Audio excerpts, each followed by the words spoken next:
Plot આપવાનું કામ એ કોંગ્રેસની ગવર્મેન્ટે ભૂખી કાંસ દૂર કરીને ફાઇનલ પ્લોટ આપ્યા. એના કારણે આ પૂરની પરિસ્થિતિનો સામનો એ વિસ્તારમાં કરવો પડ્યો છે.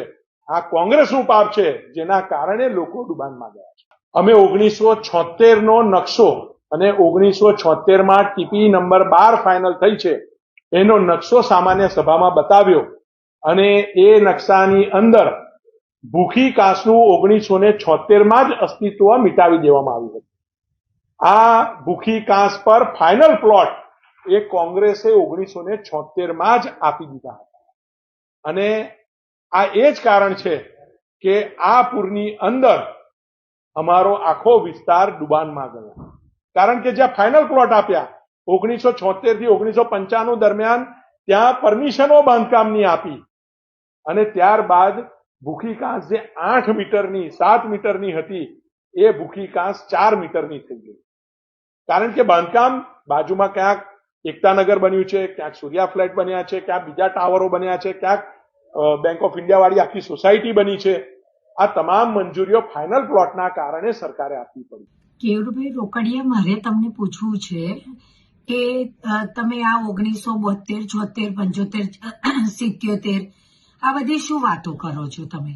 30 વર્ષથી વડોદરાની પ્રજાએ હંમેશા ને હંમેશા બીજેપીને મત આપ્યો છે. બીજેપીની સરકાર અહીંયા રચાઈ છે, જે કોર્પોરેશન હોય કે વોટ એવર, જે પણ કઈ સાંસદ હોય, ધારાસભ્ય હોય, જે છે બધાને બીજેપીની સરકાર રહી છે 30 વર્ષથી.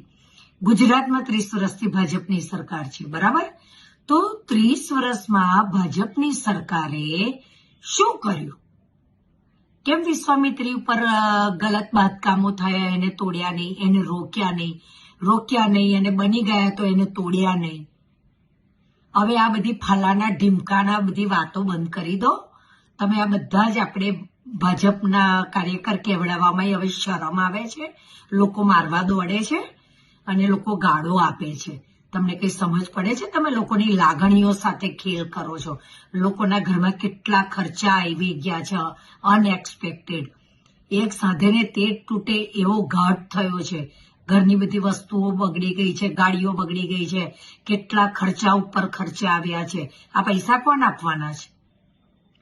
તમે બધા ચૂંટાયેલા તો કૌભાંડો કરીને પૈસા ભેગા કરી લેશો.